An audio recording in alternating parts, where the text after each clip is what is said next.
Hello viewers, welcome to my channel myself Khadija. তো আজকের ভিডিওটা ছিল যে আমি আগের পার্টে একদিন দিয়েছিলাম যে আমার এই বাচ্চাটার আসলে হচ্ছে যে বাইরে বেরিয়েছিল, তারপরে পাটা ফুলে বাড়িতে এসেছিলো। তো তারপরে আবার কি হয়েছিল, বাড়ি থেকে সেদিন চলে যায়।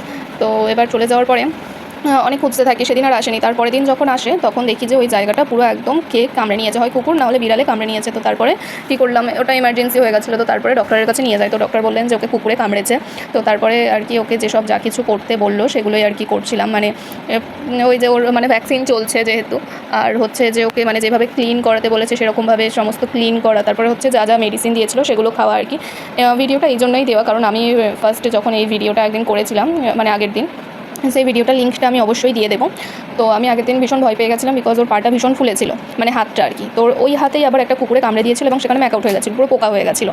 তো সেই পোকা হয়ে যাওয়ার ফলে ও ভীষণ কষ্ট পাচ্ছিল এবং সেখানে ভীষণ ইচিং হচ্ছিলো, খুব অসুবিধায় পড়ে যাচ্ছিলো। তো আমি এই জন্যই দেওয়া যে আমি প্রথমে আগের দিন ভিডিওটা দিয়েছিলাম যে ওর কী কী অসুবিধা হচ্ছিলো এবং আমি সবার কাছ থেকে জানতে চেয়েছিলাম যে আমি কী করবো না করবো। তো তারপরে তাই জন্যই আমি ভিডিওটা দিলাম যে ওকে সেরকমভাবে ট্রিটমেন্ট করা এবং তারপরে ওর কী অবস্থা রয়েছে সেগুলোই আর কি জানানোর জন্য আমি ভিডিওটা দিয়েছিলাম। তো প্রপারলি যেভাবে যা কিছু ডক্টর বলেছিলেন তো সেভাবেই ওকে আর কি সেটা করানো, ভ্যাকসিন থেকে শুরু করে ওকে যেভাবে ক্লিন করা সেই জায়গাটা। এবং এখন ও ওকে 10 দিন থেকে আমি ওকে এগুলো করে যাচ্ছি আর কি। ওর যে এই ট্রিটমেন্টটা চলছে এটা বাড়িতে ওর 10 দিন থেকে চলছে। তো এখন পা ওর ভীষণ সুস্থ, পুরো আগের মতো হয়ে গেছে এবং জায়গাটা যেখানে কামড়েছিল সেই জায়গাটা একদম শুকিয়ে একদম সুন্দর হয়ে গেছে জায়গাটা। আর হয়তো কয়েকদিন লাগবে, চামড়াগুলো একটু শক্ত হয়ে আছে তো সেগুলো নরম হতে, এবং জায়গাটা পুরো শুকিয়ে গেছে। তো আর একটু হয়তো 2 থেকে 4 দিন বা 1 সপ্তাহ মতো লাগবে, বা এরকম ট্রিটমেন্ট করলে একদম পুরো আগের মতো হয়ে যাবে। ওর প্রায় আগের মতো হয়ে গেছে। 10 দিন থেকে ওর এই ট্রিটমেন্টটা চলার ফলে ওর অনেক ভালো হয়েছে এবং ও অনেক ভালো হয়ে গেছে। এবং ওর যেসব মেডিসিনগুলো ছিল অ্যান্টিবায়োটিক থেকে শুরু করে আরও নানান ধরনের মেডিসিন দিয়েছিলেন, তো সেগুলোও সেরকমভাবেই চলছে। তো এটার ফলেই ও অনেকটা ভালো হয়ে গেছে। এটাই জানানো ছিল যে ও এখন আগের থেকে বেটার এবং অনেক ভালো আছে। এবং তোমরা সবসময় প্রে করে যেও যে ও সবসময় যেন সুস্থ এবং ভালো থাকে।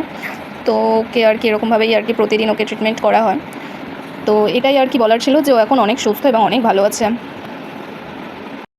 তোমরা হয়তো দেখে বুঝতেই পারছো ও ভীষণ শান্ত এবং ভীষণ ভালো। ও কারোর কোনো রকম ক্ষতি থেকে শুরু করে, কামড় থেকে শুরু করে, আঁচড় থেকে শুরু করে দিতেই চায় না।